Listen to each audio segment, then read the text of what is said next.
Waalaikumsalam warahmatullahi wabarakatuh. Alhamdulillah, hamdan katsiran thayyiban barakan fihi kama yuhibbu rabbuna wa yarda.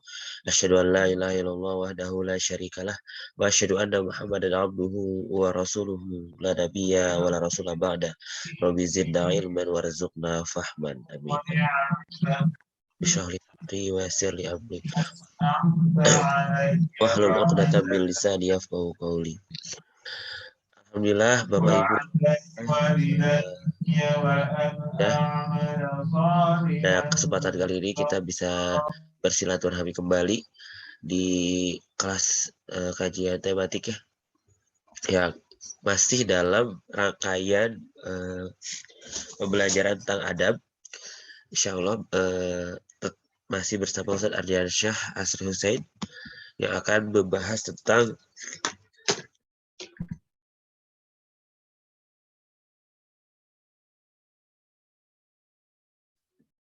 Bapak Ibu rada pilek yang akan bahas tentang etika berfatwa ya. Ini adalah sebuah pertemuan terakhir dari 7 pertemuan sebuah rangkaian pembelajaran tentang adab. Maka Bapak Ibu, mari kita maksimalkan kesempatan ini. Mari kita maksimalkan ikhtiar pembelajaran kita dan adab-adab di kelasnya, mangga untuk dilakukan jika tidak berhalangan. Mengawali acara kita pada pagi hari ini, Bapak Ibu, mari kita bertilawah bersama surat Al-Fatihah. Semua dengan tilawah ini acara kita bisa menjadi lebih berkah. Izin memimpin, Bapak Ibu silakan untuk mengikuti. A'udzu billahi minasy syaithanir rajim. Bismillahirrahmanirrahim.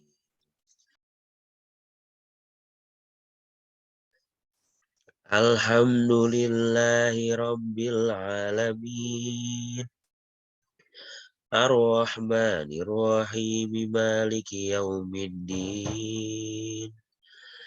Iyyaka na'budu wa iyyaka nasta'in. Ihdinas siratal mustaqim. Siratal ladzina an'amta 'alaihim. Ghairil maghdubi 'alaihim waladdallin. Amin. Shadaqallahul azim wa shadaqa rasuluhun nabiyul karim wa nahnu ala dzalika minasyahidin wa syakirin. Amin amin ya rabbal alamin. Oke, Bapak Ibu, gimana kabarnya, sehat? Alhamdulillah ya. Alhamdulillah. Bang Faisal sehat juga. Ya.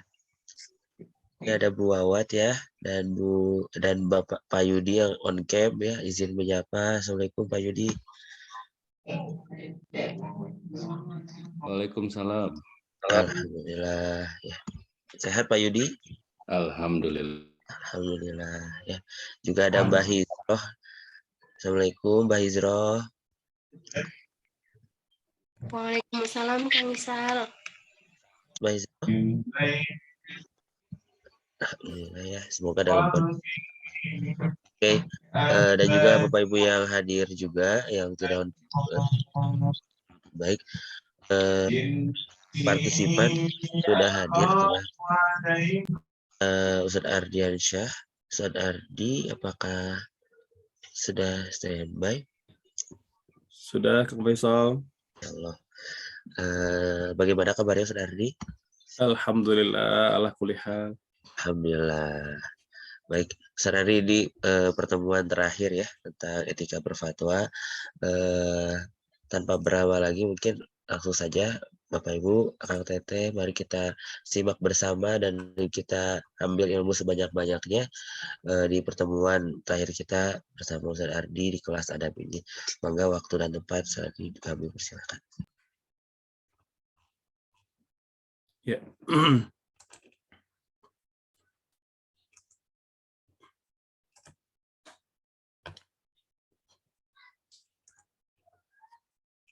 Kang Faisal mohon dikondisikan biar bisa share screen.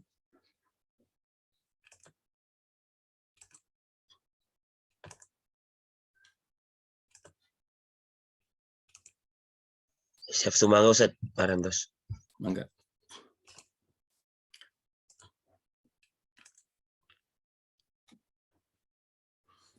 A'udzubillahi minasyaitonirrajim. Bismillahirrahmanirrahim. Alhamdulillahirabbil alamin wa kafa wassalatu wassalamu ala nabiyil mustafa. Asyhadu an la ilaha illallah wahdahu la syarikalah wa asyhadu anna Muhammadan abduhu wa rasuluhu la nabiyya ba'da. Allahumma shalli wa sallim wa an'im wa akrim ala hadan nabiyil karim Muhammadin sallallahu alaihi wasallam wa ala alihi wa sahbihi ajmain. Hadirin hadirat Bapak Ibu yang dimuliakan Allah, Assalamualaikum warahmatullahi wabarakatuh. Alhamdulillah, kita mengucap syukur kepada Allah Subhanahu wa taala atas segala limpah karunia yang diberikan kepada kita, karunia iman, Islam dan ihsan, dan tentu karunia umur dan sehat yang Allah berikan kepada kita semua. Kita berharap semoga senantiasa termasuk ke dalam golongan orang-orang yang senantiasa bisa mengoptimalkan sehat, mengoptimalkan umur ya dalam rangka melakukan kebaikan dan ketaatan kepada Allah Subhanahu wa taala. Amin, Allahumma amin. Tak lupa selawat beriring salam semoga selalu terlimpah dan tercurah kepada teladan, kepada junjungan kita semua, Nabi yang mulia, Nabi besar Muhammad Sallallahu alaihi wasallam, kepada keluarganya, zuriatnya, para sahabatnya, dan insya Allah termasuk kita umatnya yang selalu berusaha belajar, mencintai dan mengamalkan sunnah-sunnah beliau Sallallahu alaihi wasallam. Hadirin hadirat Bapak Ibu yang dimuliakan Allah, ini merupakan tema terakhir ya pada kitab Adabul Alim wal Muta'allim, ya, kitab yang ditulis dikarang oleh Al-Imam An-Nawawi rahimahullah. Kita berharap ya bahwa bagian terakhir ini tidak mengakhiri semangat kita untuk thalabul ilmi, ya, tetapi tentu menjadi pemicu untuk kita kemudian terus ya merasa haus dan bersemangat untuk menggali ilmu-ilmu Allah yang sangat luas, dan tentu tidak semata-mata berilmu dan berpengetahuan, tapi bagaimana kita berusaha untuk mengamalkan, mengajarkan ilmu tersebut. Hadirin Bapak Ibu yang dimuliakan Allah, tema atau bab terakhir ini berjudul Bab Adabil Fatwa wal Mufti wal Mustafti, ya. Yaitu adab-adab yang perlu diperhatikan. Yang pertama tentang fatwa itu sendiri. Ya, apa itu fatwa dan bagaimana berfatwa. Ya, kemudian nanti ada wal mufti, ya, kondisi yang perlu diperhatikan oleh orang yang menyampaikan fatwa, ya. Kemudian yang ketiga wal mustafti, orang yang meminta fatwa, ya. Kita boleh jadi akan masuk pada salah satu ya dari dua ini, apakah sebagai mufti atau sebagai mustafti, ya. Kalau mufti apa saja persyaratannya, kalau mustafti apa aja yang perlu kita perhatikan. Baik, hadirin Bapak Ibu yang dimuliakan Allah Subhanahu wa taala, ya, pertama kita akan jelaskan dulu apa itu fatwa, ya. Fatwa ini adalah sebuah produk, ya, produk hukum yang dikeluarkan oleh orang berilmu atau para ulama, ya, dalam menyikapi keadaan atau situasi-situasi tertentu, ya. Dan fatwa ini dia bersifat bersifat independen, ya. Boleh jadi fatwa di Indonesia itu berbeda fatwa dengan di Arab Saudi, ya, berbeda dengan di Mesir, ya. Dan memang siokianya fatwa itu dilakukan itu di negara masing-masing, karena fatwa itu memang produk hukum yang dikeluarkan oleh para ulama untuk menilai, menyikapi kondisi yang ada pada tempat tersebut, gitu. Maka boleh jadi berbeda negara, berbeda fatwanya, karena memang fatwa itu dia sangat kondisional sifatnya, ya. Yang kedua, mufti. Mufti ini adalah orang ya yang memberikan fatwa, orang yang memberikan fatwa. Kalau dalam dalam bidang keagamaan maka para ulama, ya. Kalau dalam bidang sains humaniora maka para ilmuwan, gitu. Jadi masing-masing ada fatwa, ada ada produk pemikiran yang dikeluarkan. Nah, orang ataupun pihak yang mengeluarkan fatwa itu disebut sebagai mufti, gitu ya. Nah, kalau di dunia pada hari ini itu sangat jarang ya negara-negara yang menerapkan sistem mufti gitu. Jadi kebanyakan adalah komisi fatwa. Artinya fatwa itu dikeluarkan oleh lembaga, ya artinya secara kolektif. Dia tidak dikeluarkan secara individu. Ya.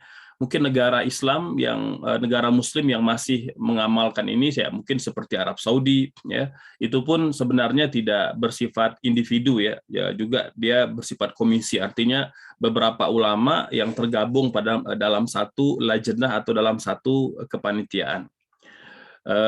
Malaysia misalnya mereka punya mufti, ya punya mufti. Ada mufti kerajaan, ada mufti negeri gitu. Jadi di mana diberikan otoritas untuk mengeluarkan fatwa dalam bidang keagamaan. Gitu. Ini mufti.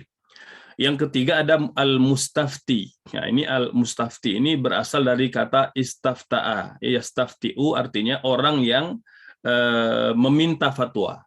Gitu, ya, orang yang meminta fatwa. Nah, itu adalah orang awam, ya kaum muslimin dimanapun berada, itu meminta fatwa kepada para ulama atau ilmuwan terkait dengan kondisi yang mereka hadapi. Ya, boleh jadi karena ketidaktahuan, kejahilan, atau boleh jadi karena kebingungan. Gitu, ya minta fatwa. Misalnya yang dimintai fatwa, misalnya pada hari ini apa hukumnya pernikahan beda agama gitu ya. Di tengah misalnya ada fenomena sejumlah ataupun pengadilan negeri tertentu itu mengesahkan atau memenangkan gugatan orang yang ingin nikah beda agama gitu. Nah, ini perlu minta fatwa. Jadi Bapak Ibu sekalian, tiga subtopik inilah yang akan kita uraikan pada hari ini ya. Baik. Sebagai mukadimah, Bapak Ibu yang dimuliakan Allah Subhanahu wa taala, Al-Imam An-Nawawi ya mengatakan i'lam anna hadzal bab muhimmun jiddan. Kata beliau bab ini sangat penting. Ya. Karena boleh jadi kita sebagai mufti atau sebagai mustafti gitu. Fa ahbabtu taqdimahu li umumil haja ilaih. Maka saya perlu ya menyampaikan bab ini kata beliau karena diperlukan oleh semua khalayak. Waqad sannafa fi hadza jama'atun min ashabina minhum. Kata beliau, dan tentang adabul fatwa wal mufti wal mustafti ini ditulis oleh sekelompok para ulama ya. Di antaranya kata beliau Abul Qasim As-Saimiri, Syekh Sahibul Hawi. Nah, ini ditulis salah satunya oleh gurunya Al-Imam Al-Mawardi gitu ya. Jadi Bapak Ibu, Al-Imam Al-Mawardi ini seorang ulama terkemuka bermadhab Syafi'i, mengarang kitab yang fenomenal berjudul Al-Ahkam As-Sultaniyah. Jadi bagaimana mengelola negara, ya, subhanallah. Ya, jadi ini luar biasa bukunya. Jadi sampai dikatakan orang yang ingin menekuni bidang politik Islam wajib baca kitab Al-Ahkam As-Sultaniyah karangan Al-Imam Al-Mawardi. Gitu. Ini luar biasa kitabnya. Kitabnya tidak besar ya. Kitab beliau yang besar itu berjudul Al-Hawi Al-Kabir gitu ya. Ini kitab fikih, walaupun beliau bermadhab Syafi'i, tapi kitab ini itu menjelaskan tentang fikih perbandingan madhab ya. Ini misalnya beliau menjelaskan tentang kalau sekarang konteks kurban apa hukumnya jika mudhohi memanfaatkan kulit kurban gitu. Ya, itu beliau jelaskan dari perspektif fikih 4 madhab gitu ya. Ini Al-Imam Al-Mawardi ya pengarang kitab Al-Hawi Al-Kabir itu punya guru bernama Abul Qasim As-Saimiri. Nah, ini yang sedang dikutip namanya oleh atau disebut namanya oleh Al-Imam An-Nawawi, salah satu ulama yang mengarang kitab tentang fatwa dan mufti serta mustafti. Yang kedua, beliau juga menyebut nama Al-Khatib Abu Bakar Al-Hafiz Al-Baghdadi. Ini juga ulama terkemuka dunia ya. Yang ketiga ada Syekh Abu Amru Ibnu Salah. Ini ulama hadis ya yang juga terkenal. Ini pada masa beliau, ini pada abad ke-6 ya, abad ke-6 Hijriah. Ini dikatakan termasuk ulama terakhir yang mengunci status hadis-hadis gitu ya. Jadi hadis sahih, hadis dhaif, hadis maudhu ya. hadis mursal itu pada abad ke-6 sudah dikunci oleh Ibnu Salah, ya. Ibnu Salah ini ya lahir belakangan, jadi setelah lahir Imam 4 mazhab, kemudian Imam Bukhari, Imam Muslim, Abu Dawud, Tirmizi, Nasai, Ibnu Majah. Nah, ini beliau lahir atau hidup pada era terakhir, ya, setelah wafat semua para ulama hadis, ya, seperti yang saya sebutkan tadi, maka beliau menghimpun ya semua ke status-status hadis pada masa para ulama hadis itu jadikan sebuah buku gitu ya. Makanya kalau pada hari ini atau pada abad ini, pada abad ke-20 gitu ya, ada orang yang kemudian memberi kesimpulan yang berbeda dengan apa yang disimpulkan oleh Ibnu Salah, maka dia perlu diteliti, perlu dikritik gitu ya. Nah, jadi kalau misalnya kata Ibnu Salah hadisnya sahih tapi tiba-tiba didoifkan atau hadis doif disahihkan gitu ya. Nah, itu kita tolak. Mengapa? Karena pada masa Ibnu Salah ini memang disebut sebagai ulama terakhir yang menguasai takhrid atau penstatusan hadis ya. Sehingga kita patut mempertanyakan kalau ada orang yang menstatuskan hadis berbeda dengan apa yang beliau statuskan. Itu banyak sekali ya, pada abad 20 ini orang mengutip nama yang sebenarnya tidak terkenal dalam literasi ilmu hadis gitu. Baik, kata beliau, wa kullun minhum zakara nafais lam yadhkuruhal akharan, ya. Jadi kata beliau satu di antara 3 ulama ini sudah menulis ya, menyusun satu penjelasan terkait dengan fatwa, kemudian mufti dan mustafti, dan kedua setiap satunya itu melengkapi penjelasan yang lain. Jadi mereka tidak mengulang hal yang sama. Jadi dari sisi yang berbeda, sehingga 3 ini sangat melengkapi. Dan kata Al-Imam An-Nawawi, waqad tala'tu kutubats thalatha wa lakhastu minha jumlatan mukhtasarah mustaw'iba likulli ma dzakarahu minal muhim wa dhammamtu ilaiha nafais min mutafarriqat kalamil ashab wa billahi taufiq, ya. Nah, kata beliau, subhanallah, beliau sudah membaca ketiga karangan yang ditulis oleh 3 ulama tadi dan beliau simpulkan. Beliau bikin semacam rangkuman dalam buku yang dalam tulisan yang lebih ringkas, dan beliau tambahkan beberapa hal yang penting. Jadi Bapak Ibu sekalian, walaupun mungkin penjelasan tentang adab fatwa, mufti dan mustafti ini ringkas, tapi sebenarnya dia adalah rangkuman dari 3 kitab yang luar biasa yang ditulis oleh 3 ulama tadi gitu. Nah, ini di antara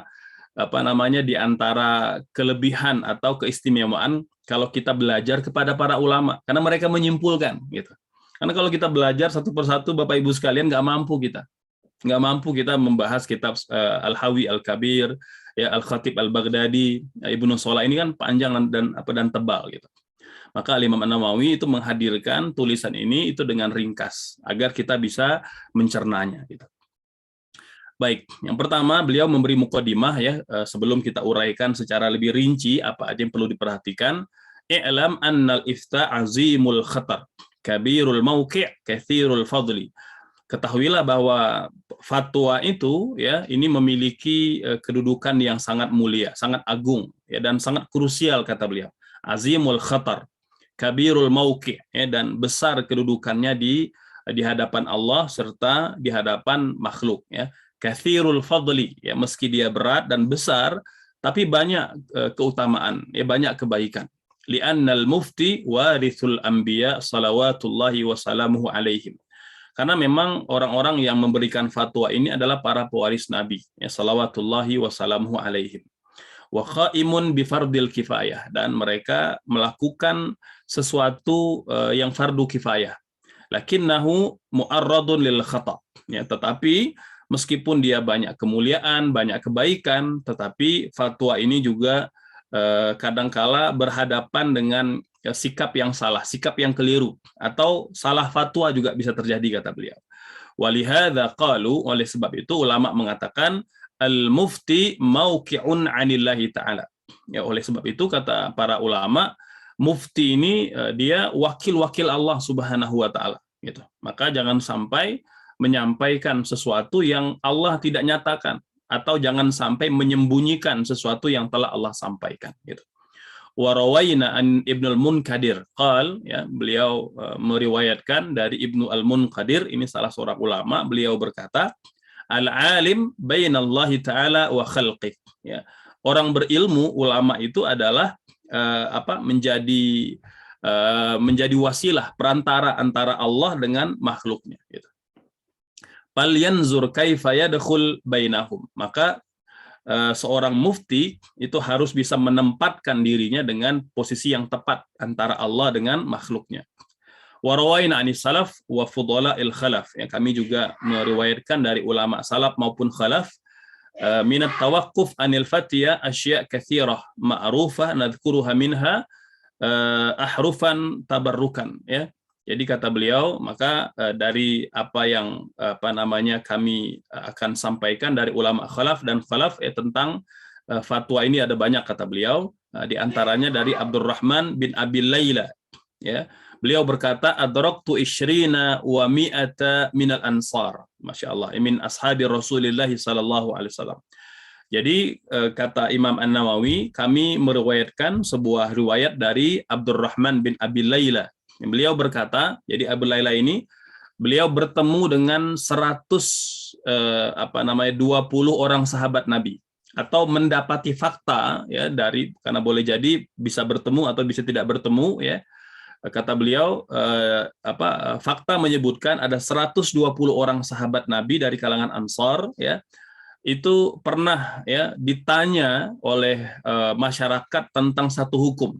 Yas'alu ahaduhum anil mas'alah, atau yus'al ahaduhum anil mas'alah. Ditanya satu hukum di dalam agama, fayarudduha hadza ila hadza. Ya, tapi satu orang ini ditanya ini menyampaikan, oh, si fulan lebih layak menjawabnya. Nyampe di fulan, kata fulan, oh, si fulan lebih layak menjawabnya.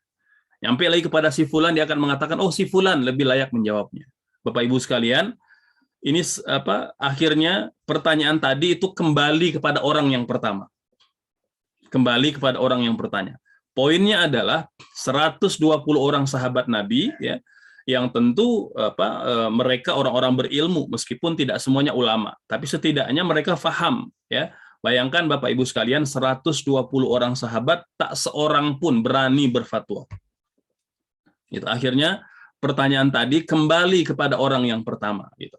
Ya, nah, jadi wala yastafti an syai'in illa udda an akhahu kafahul fatiyah, ya, karena setiap kali mereka berfatwa, mereka akan merasakan bahwa sahabat mereka yang lainlah yang lebih layak untuk menjawabnya, ya.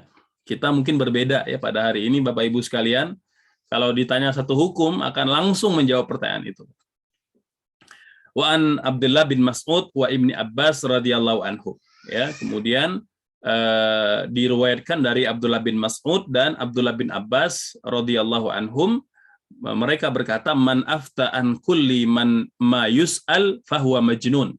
Masya Allah, ya. Jadi kata Abdullah bin Mas'ud dan Abdullah bin Abbas, barang siapa berfatwa, ya, atau menjawab semua perkara yang ditanyakan, maka dia orang gila, gitu. Ya, dia orang gila, gitu. Jadi memang sejati kita tidak sok tahu, gitu, ya. Apalagi kemudian kita memang tidak punya kapasitas atau ilmu untuk menjawabnya. Wa ani Sya'bi wal Hasan wa Abi Husain, ya. Beliau berkata bi fathil ya, inna ahadakum liyufti fil mas'alah walau waridat ala Umar ibn Khattab radhiyallahu anhum la jama'alaha ahla Badrin. Masya Allah, ya. Jadi kata Sya'bi dan Al Hasan Al Basri dan Abi Husain, ya, kata beliau, sesungguhnya kalian, ya, itu mudah sekali berfatwa dalam persoalan yang ditanyakan. Padahal pertanyaan itu kalau ditanyakan kepada Umar bin Khattab radhiyallahu anhu, niscaya beliau akan mengumpulkan semua sahabat Nabi ahli Badar. Maksudnya apa? Umar akan minta jawaban dari mereka semua, gitu. Ya. Jadi kalau kita menjawab dengan ilmu kita sendiri, tapi kalau Umar ditanya pertanyaan yang sama, itu akan mengumpulkan semua sahabat dari kalangan ahli Badar yang ikut perang Badar itu. Masya Allah, ya. Artinya begitulah besarnya fatwa itu bagi para sahabat. Jadi mereka tidak mudah untuk berfatwa, gitu, ya. Kemudian juga dari Atha bin Sa'ib, ini ulama tabi'in, kata beliau, adraktu aqwaman yus'al ahaduhum ani syai'i fa yatakallam wa huwa yar'ad, ya. Kata Atha bin Sa'ib, kata beliau, saya banyak menemui para sahabat ya di kalangan ulama gitu, kata beliau, itu kalau ditanya satu persoalan ya, mereka akan menjawab ya seraya tubuh mereka bergetar gitu ya, artinya rasa takut ataupun rasa gentar gitu ya, karena mereka bimbang kalau seandainya jawaban mereka itu tidak tidak sesuai seperti mana yang Allah tetapkan dan Rasul nyatakan gitu. Begitu pula dari Abdullah bin Abbas dan Muhammad bin Ajlan ya, beliau berkata, idza aghfala al-alim la adri usibat maqalatah, ya, karena kalau seorang alim itu lalai ya dalam menyampaikan fatwa, maka kita tidak tahu apakah yang disampaikan itu benar atau tidak gitu. Ya, begitu pula Sufyan bin Uyainah dan Syahnun, ini ulama semua ya. Apa kata beliau? Ajsaran nasi alal fatiya aqalluhum ilma, ya. Orang yang mudah sekali berfatwa, kata beliau, itu orang yang paling dangkal ilmunya, Masya Allah. Ya, ini Sufyan as-Sawri, Sufyan bin Uyainah, ini ulama hadis Bapak Ibu sekalian. Beliau ini sebenarnya dulu punya mazhab sendiri, mazhab As-Sufyani, ya. Tapi karena murid-murid beliau tidak menulis, sehingga pendapat-pendapat beliau itu banyak yang tidak bisa kemudian kita dapat lagi pada hari ini, hanya beberapa kutipan atau quote ya yang datang dari Sufyan bin Uyainah. Ini ulama hadis terkemuka. Kata beliau, orang yang paling mudah berfatwa adalah orang yang paling dangkal ilmunya, Masya Allah. Ya, ini yang kita lihat pada hari ini. Al-Imam Asy-Syafi'i rahimahullah juga berkata, qad su'ila anin mas'alatin falam yujib, ya. Faqila lahu faqala hatta adri anna al-fadla fi sukut au fil jawab. Jadi Imam Syafi'i dikatakan kalau ditanya satu persoalan, beliau tidak langsung menjawab. Beliau akan diam dulu, ya, diam berpikir. Beliau akan berpikir katanya apakah diam lebih baik atau menjawab, kata beliau. Masya Allah. Itu Al-Imam Asy-Syafi'i, Bapak Ibu sekalian, ya. Ulama salah satu ulama rujukan dunia. Beliau mengatakan setiap kali ditanya satu persoalan, beliau akan diam lebih dulu ya, sambil seraya berpikir ya, mana yang lebih baik, diam saja atau menjawab pertanyaan. Masya Allah ya. Jadi itu Imam Syafi'i sekalian. Jadi diam dulu ya, jadi tidak langsung menjawab. Anil Athram, ini dari ulama Athram, sami'tu Ahmad ibnu Hambal. Beliau mendengar dari Imam Ahmad bin Hambal, yakthuru ayyaqula la adri wa dzalika fi ma arrafa al-aqawil fi. Ya. Jadi kata beliau, Imam Ahmad bin Hambal itu kalau ditanya lebih banyak menjawab saya tidak tahu. Saya tidak tahu. La adri gitu, Masya Allah. Ini Imam Ahmad, Bapak Ibu sekalian, ya. Ulama terkemuka dunia pula yang menjadi salah satu rujukan ya fikih yang disampaikan oleh para ulama-ulama kita. Al-Haytham Ibnu Jamil, beliau mengatakan syahidtu malikan su'ila an 80 aw 40 mas'alatan faqala fi 32 minha la adri. Jadi kata Haytham bin Jamil, aku bertemu langsung dengan Imam Malik, ya, Malik bin Anas, kata beliau, itu ditanya 48 pertanyaan. Ditanya 48 pertanyaan dan beliau hanya menjawab tidak sampai separuhnya. Ya, jadi beliau pada 32 pertanyaan beliau jawab dengan la adri, saya tidak tahu. La adri, Bapak sekalian. Masya Allah ya. Ditanya 48 pertanyaan yang beliau jawab tidak separuhnya, nggak nyampe separuhnya. Ya, sebagian besar 32 pertanyaan beliau jawab dengan mengatakan la adri, saya tidak tahu gitu, ya. Nah, begitu pula kemudian dinyatakan dari banyak ulama gitu ya. Ini termasuk misalnya Al-Imam Syafi'i tadi sudah kita sebutkan ya. Nah, ini ada Imam Abu Hanifah dan lain-lain gitu ya. Baik, Bapak Ibu sekalian, jadi yang pertama uraian para ulama ya, setidaknya untuk berfatwa itu ya harus memiliki 5 persyaratan. Harus memiliki 5 persyaratan. Yang pertama, dia adalah orang yang berkapasitas. Ya, artinya dia memang menguasai ilmu atau bidang yang ditanyakan. Gitu. Ya, jadi jangan menjawab sesuatu yang tidak kita ketahui ilmunya. Ya, Allah berfirman, "Wala takfu ma laisa laka bi ilmun, inna sam'a wal basara wal fuada kullun ulaika kana anhu mas'ula." Jadi yang pertama, pastikan untuk menjawab pertanyaan kita adalah orang yang berkapasitas menjawabnya. Ya. Nah, tentunya disesuaikan dengan pertanyaannya, ya. Nah, jadi kalau guru di sekolah, maka ya pastikan kita hanya menjawab sesuatu yang memang kita ketahui, gitu. Jadi jangan memaksakan diri menjawab sesuatu yang tidak kita pahami. Jadi harus berlapang dada mengatakan, oh maaf saya belum tahu, oh maaf saya belum tahu ilmunya. Jadi harus bisa, ya. Yang kedua, waro, ya. Waro artinya bahwa seorang mufti itu ya sejatinya adalah orang yang terjaga dari perbuatan yang haram, gitu, ya. Karena tidak mungkin bisa diambil pendapatnya orang yang melanggar perintah Allah Subhanahu wa taala. Waro itu adalah orang yang senantiasa menjalani ke perintah Allah dan menjauhi larangannya. Jadi maka seorang mufti adalah orang yang waro, gitu. Ini yang kedua. Yang ketiga, kata Imam An-Nawawi, ya, seorang mufti itu haruslah muslim. Nah, jadi tidak mungkin kemudian kita mempertanyakan hal agama itu kepada non-muslim. Nah, ini beda halnya kalau dalam ilmu-ilmu sains humaniora, ya. Ini kalau misalnya tidak ada ilmuwan muslim, ya kita bisa bertanya kepada non-muslim. Tapi kalau selama ada ilmuwan muslim, maka kita mengutamakan yang muslim. Dan seorang mufti itu juga pada poin ketiga ini selain muslim dia juga harus adil.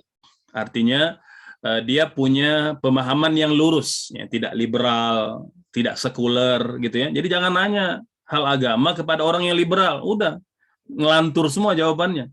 Atau kepada orang yang sekuler, gitu, ya. Nah, jadi harus orang yang adil, lurus pemahamannya, ya.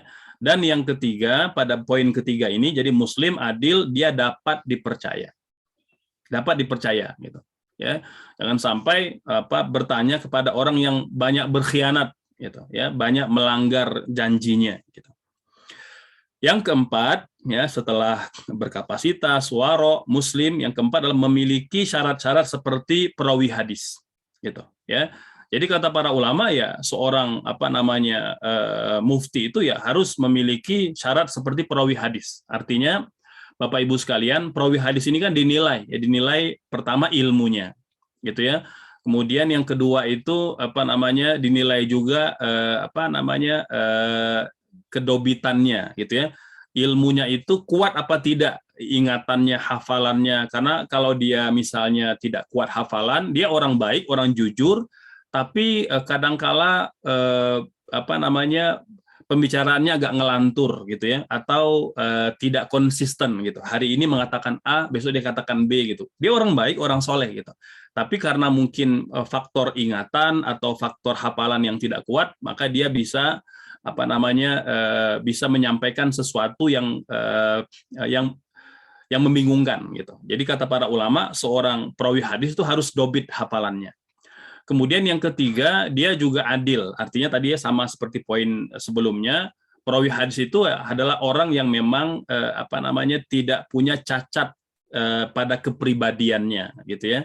Artinya dia adalah orang yang jujur, ya, orang yang suka berkata benar, ya, orang yang amanah. Nah, ini di antara syarat perawi hadis, gitu ya. Nah, di samping itu juga di antara persyaratan perawi hadis ya adalah orang yang memang punya latar belakang keilmuan yang kuat, ya, bisa ditelusuri siapa gurunya, ya, siapa orang tuanya, itu ditelusuri, ya. Jadi sampai sedetail itu Bapak Ibu sekalian, ya. Jadi walaupun ulama itu baik, ilmunya luar biasa, tapi kalau dia berguru kepada orang yang salah, maka dia menjadi catatan, gitu. Ya, menjadi catatan, gitu.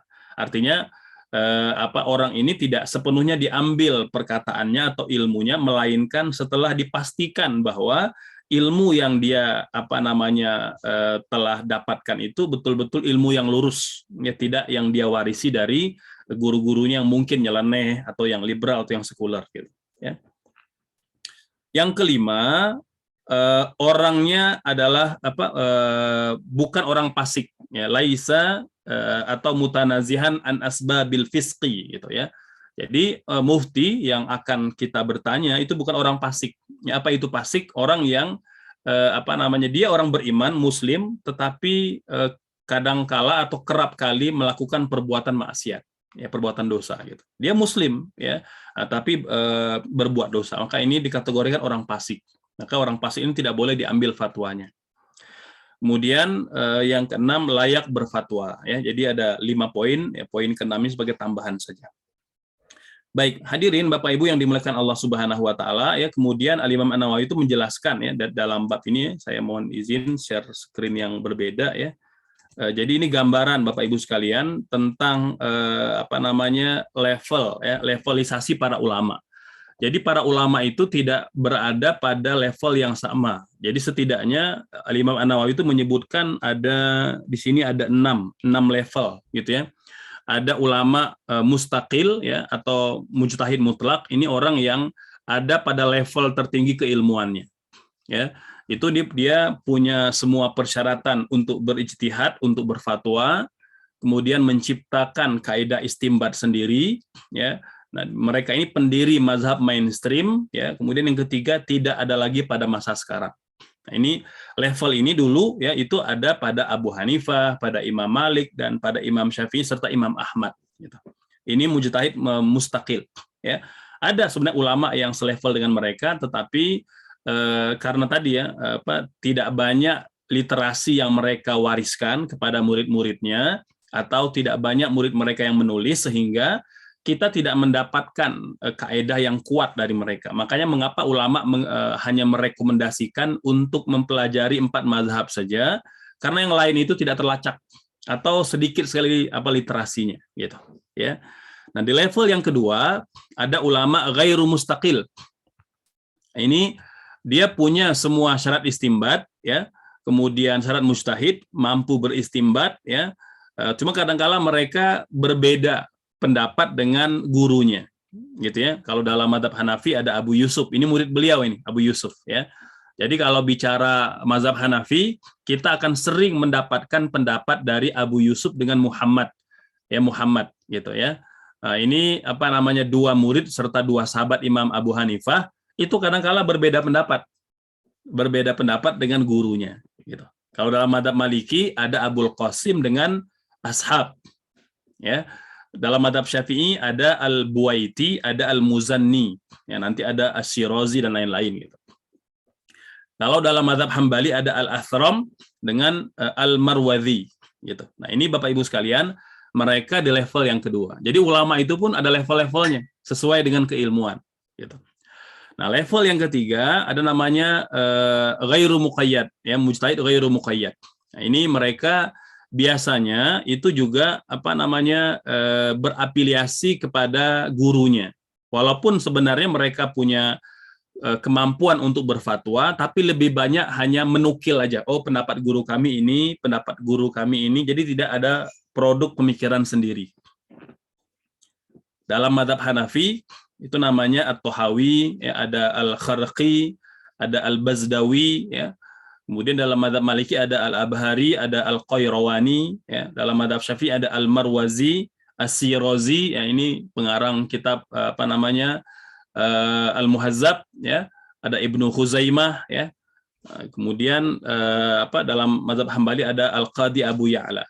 Ini saya ambil sedikit-sedikit aja Bapak sekalian sebagai wawasan aja, gitu, ya. Kemudian ada ulama tarjih. Ada ulama tarjih. Ini ulama tarjih, ini mereka tidak menukil tidak membuat pendapat sendiri, tapi hanya menguatkan, oh, pendapat ini yang paling kuat di antara sekian banyak pendapat dalam mazhab Syafi'i, ini yang paling kuat. Nah, gitu kira-kira, ya. Nah, dalam mazhab Hanafi namanya ada Al-Qaduri, ya. Dalam mazhab Maliki ada Al-Allama Al-Khalil, ya. Imam Syafi'i, ini Imam Syafi'i ada Imam An-Nawawi dengan Imam Ar-Rafi'i. Nah, jadi Bapak Ibu juga yang mungkin pernah ngaji di pesantren tahu ya, ada misal kitab Fathul Mu'in dan lain-lain gitu. Nah, itu biasanya dalam satu mazhab Syafi'i itu kadang banyak pendapat. Tapi kalau ada silang pendapat dalam mazhab Syafi'i, maka yang dipegang itu pendapat Imam Nawawi dengan pendapat Imam Ar-Rafi'i. Ini dua ini aja. Nah, kalau ini juga berbeda pendapat, maka pendapat yang dipilih itu pendapat Imam Nawawi. Gitu. Makanya Imam Nawawi ini diberi gelar Mufti Mazhab Syafi'i. Gitu. Jadi juru bicaranya, jubirnya. Gitu. Nah, jadi kalau kita dapati banyak perbedaan pendapat di kalangan ulama Syafi'i, maka pendapat yang dipegang itu adalah pendapat Imam An-Nawawi. Gitu. Ya. Kemudian dalam mazhab Hambali ada Al-Mardawi, ada Al-Baghdadi. Gitu. Ya. Nah, itu Bapak Ibu sekalian terkait dengan levelisasi ya para ulama gitu. Jadi kalau dalam kitab yang tadi kita baca gitu ya, itu Imam An-Nawawi juga menambahkan ya ada misalnya Al-Qasir ya. Qasir ini ulama yang dia punya keterbatasan ya, keterbatasan ilmu, jadi hanya menukil saja. Pendapat Imam Syafi'i seperti ini, pendapat Imam Ahmad seperti ini. Jadi hanya menukil saja. Ada muqallid, ada ami, ada orang awam gitu. Baik, bagian terakhir sekalian ya, kita akan jelaskan terkait dengan hukum berfatwa. Ya, hukum berfatwa ini penting. Ini kaitannya juga dengan al-mustafti ya, orang yang bertanya. Yang pertama, al-ifta fardu kifayah ya. Pertama, jadi kata Al-Imam An-Nawawi dalam kitab ini ya, berfatwa itu fardu kifayah. Artinya kalau sudah ada ulama yang berfatwa dalam bab itu, maka gugur kewajiban dari ulama yang lain. Jadi fatwa itu fardu kifayah ya. Kemudian yang kedua, sebagai mustafti, orang yang bertanya, kita juga perlu tahu ya, kadangkala ada satu fatwa yang sebenarnya ulama itu telah rujuk dari pendapat itu. Nah, jadi jangan sampai kita memegang fatwa yang masih kita pegang. Nah, contoh misalnya, mungkin Bapak Ibu pernah dengar ya, Dr. Yusuf Al-Qaradawi itu berfatwa tidak boleh ziarah ke Al-Aqsa, ke Palestina, kata beliau. Karena kalau kita ziarah ke Palestina, visanya itu kan dikeluarkan oleh Israel gitu. Maka kalau kita ke Palestina, kita memperkaya orang Israel, kita memperkaya penjajah gitu. Gitu ya. Nah, ini Bapak Ibu sekalian, itu Dr. Yusuf Al-Qaradawi telah rujuk dari fatwa itu. Ya, saya dengar langsung dari ketika membersamai Mufti Palestina, Syekh Dr. Ikrimah Said Sabri ya, ini ketika beliau ke Jawa Barat. Itu beliau mengatakan Dr. Yusuf Al-Qaradawi telah rujuk dari fatwa itu, kata beliau, telah rujuk ya. Jadi kata beliau, Dr. Yusuf Al-Qaradawi mengatakan itu saat kondisi Al-Aqsa itu tidak seperti sekarang gitu ya. Kemudian juga ditujukan kepada orang Arab gitu ya. Orang Arab ini, jadi kata beliau, maksudnya orang Arab itu jangan cuma semata-mata ziarah saja gitu, tapi harus bantu gitu. Pertama, menolak eksistensi penjajah Yahudi gitu ya. Yang kedua harus bantu, jangan cuma ziarah-ziarah aja. Jadi kata beliau, larangan itu sebenarnya ditujukan kepada orang Arab gitu ya. Adapun kepada orang Indonesia, Asia Tenggara yang memang jarang atau jauh dari tempat itu, ya dianjurkan ya. Mengapa kata beliau dianjurkan? Karena satu ya, kalau dibiarkan Al-Aqsa itu kosong, sepi, maka itu kesempatan untuk orang-orang Yahudi menguasai, menghancurkan, menodai Al-Aqsa, kata beliau. Gitu. Ya, nah ini Bapak Ibu sekalian, penting kita tahu bahwa ternyata para ulama pun itu rujuk dari pendapatnya. Gitu. Dan itu bukan hal yang tercela, karena memang fatwa itu kan dia sifatnya sangat sangat faktual ya, jadi kondisional, boleh jadi berubah kondisinya, berubah fatwanya. Poin yang ketiga, al-ijtihad la yanqudu bil ijtihad, Bapak Ibu sekalian. Jadi kata para ulama ya, bahwa satu fatwa ya itu tidak bisa dibatalkan oleh fatwa yang lain.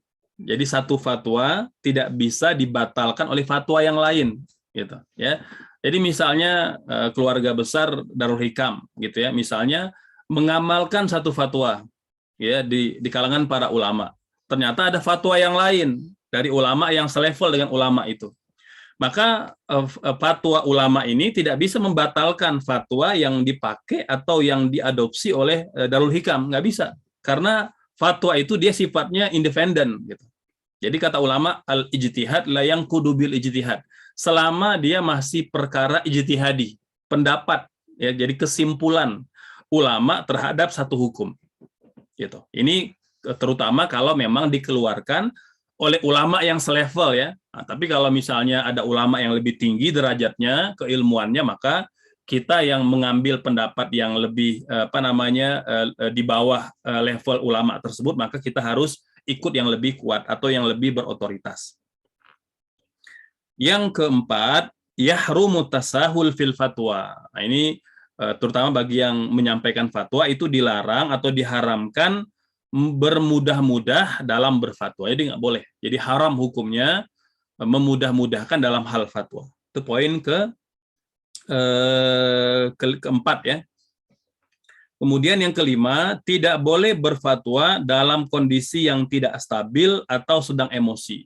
Gitu, kita sedang marah, ya kita sedang ada masalah, itu dilarang berfatwa. Ya termasuk Bapak Ibu yang di sekolah gitu ya.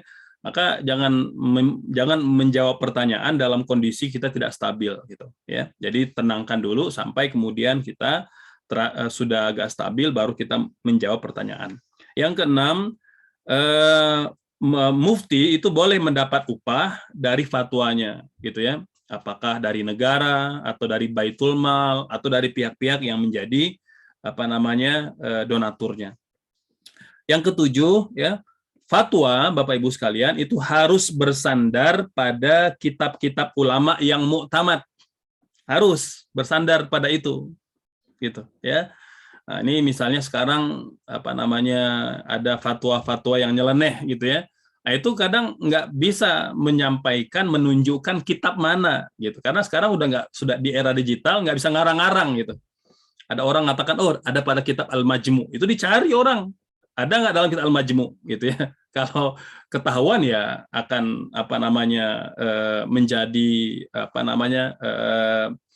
menjadi asumsi buruk gitu. Ini contoh misalnya ketika Kiai Haji Khalil Nafis, ini salah seorang ulama kita di MUI gitu ya. Ketika berhadapan dengan salah seorang doktor gitu ya atau profesor membicarakan tentang boleh tidak nikah beda agama. Beliau mengatakan, kami mengutip pendapat-pendapat ulama yang membolehkan nikah beda agama. Itu ditanya, Bapak Prof, apa nama kitabnya, siapa pengarangnya? Itu nggak bisa beliau menyebutkan, gitu. Nggak bisa, gitu. Karena sepakat para ulama, Bapak Ibu sekalian, bahwa nikah beda agama, ini terutama laki-laki wanita muslimah itu haram menikah dengan laki-laki non muslim. Itu sepakat para ulama. Maka ketika dia mencoba menyampaikan bahwa ini pendapat para ulama, dia tidak bisa menghadirkan kitab apapun untuk jadi sandaran gitu. Nah, beda halnya kalau nikah laki-laki muslim dengan wanita non muslimah itu ada pendapat itu gitu ya. Nah, meskipun kata para ulama, meskipun wanita laki-laki muslim boleh menikah dengan wanita non muslim, ada persyaratan. Yang pertama, wanita itu harus wanita yang beragama dengan agama samawi, artinya Yahudi dengan Kristen saja gitu ya. Adapun yang beragama aliran kepercayaan itu dianggap tidak beragama karena itu bukan agama dari Allah gitu ya, bukan syariat dari Allah gitu. Yang kedua, kalau memang diyakini dia nanti bisa membawa istrinya itu masuk Islam, gitu ya. Yang ketiga, dalam kondisi memang tidak ada atau jarangnya wanita muslimah, gitu. Ini sekarang kan masih banyak wanita muslimah. Jadi makanya kata para ulama tidak boleh kemudian mengambil fatwa itu sembarangan sebelum terpenuhi persyaratannya. Jadi fatwa itu harus bersumber pada kitab-kitab yang muktamad atau yang kredibel. Yang kedelapan, berfatwa dengan yang telah difatwakan boleh, gitu ya. Kan kadang-kala persoalan kita hari ini Bapak Ibu sekalian itu sudah ada sejak dulu. Contoh misalnya sekarang, boleh tidak misalnya kita itu melakukan kurban itu ya bersama dengan orang akikah gitu misalnya ya. Misalnya kan 1 ekor sapi itu kan ada 7 bagian. Kalau yang memang mau berkongsi, boleh 1 orang, boleh 7 orang. Nah, kalau 7 orang itu berkongsi atau sharing pada 1 ekor sapi ya, kata ulama itu sebaiknya semuanya berniat kurban. Nah, sekarang pertanyaannya adalah boleh nggak kalau misalnya ada 1 orang yang berniat akikah, gitu ya. Jadi 1 ekor sapi 7 bagian, 5 orangnya itu berniat kurban, tapi 2 orang lagi berniat akikah karena dia punya anak perempuan yang belum diakikahkan. Nah, ini ada fatwa di di kalangan para ulama diperbolehkan, walaupun ada yang melarang, tapi sebagian besar membolehkan. Nah, ini kan artinya berfatwa dengan yang telah difatwakan. Yang terakhir sekalian ya, tidak cukup hanya menyatakan ada khilaf. Nah, jadi para ulama gitu ya, itu ketika ditanya persoalan agama, dia tidak boleh semata-mata bilang ada khilaf, ada khilaf. Jadi dia harus menjelaskan apa khilafnya dan apa dasar perbedaannya agar umat tidak bingung gitu ya. Jadi jangan sampai nanti ada ketidakpastian ya, setiap kali ada yang nanya ada khilaf, tapi tidak dijelaskan ya apa khilafnya, apa dasarnya. Jadi oleh sebab itu kalau memang kita merasa tidak mampu menjawab, lebih baik kemudian kita serahkan kepada orang yang lebih berkapasitas. Baik Bapak Ibu sekalian, demikian penjelasan terkait dengan fatwa, adab berfatwa dan adab meminta fatwa. Demikian Kang Faisal, kita kembalikan kepada Bapak Ibu yang mungkin mau bertanya seputar tema ini, kita persilakan. Alhamdulillah, artinya sudah menjelaskan. Insya Allah tentang ini bagi saya pribadi hal yang baru ya, ilmu yang baru sekali dipelajari tentang fatwa dan hal-hal yang berkaitan dengan fatwa tersebut, dan cukup menarik Ustaz. Tadi kalau misalkan memang mudah memfatwa, ilmunya dangkal gitu. Perlu ada proses dan lain-lain ya tadi. Baik, Bapak Ibu silakan jika hendak bertanya atau berdiskusi ya, untuk raise hand atau bisa drop di kolom chat hal-hal yang mau disampaikan. Oke. Waalaikumsalam warahmatullahi wabarakatuh. Silakan Ustaz Andi. Nanya terus nih, Ustaz. Ya, silakan Ustaz, mangga. Iya betul ya, Ustaz Faisal ya, Masya Allah, ilmu baru buat saya nih ya. Yang saya ingin tanyakan, Ibnu Salah dengan Albani itu duluan mana saat hidupnya? Apakah mereka satu masa atau mungkin Albani ini terakhir? Itu aja sih mungkin yang masih dalam ini saya. Ya, baik. Ya, jauh Ustaz. Ibnu Salah itu abad ke-6 Ustaz. Oh iya. Abad ke-6. Kemudian Albani itu abad 20 Ustaz. Iya. Abad 20. Ya. Jadi jauh sekali, makanya bagus sih kalau bagi para ustadz ya, para asatidz yang ingin mendalami ini, itu ada kitab yang luar biasa ditulis oleh, sebentar ya, saya ambil bukunya, bagus banget nih.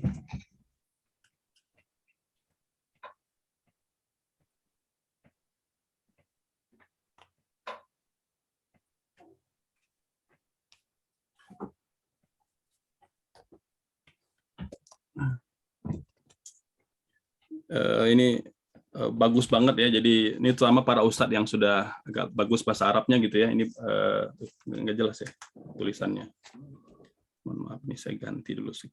Ini judulnya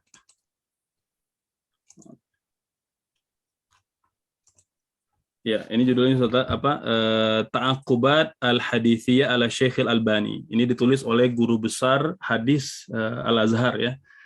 Ini beliau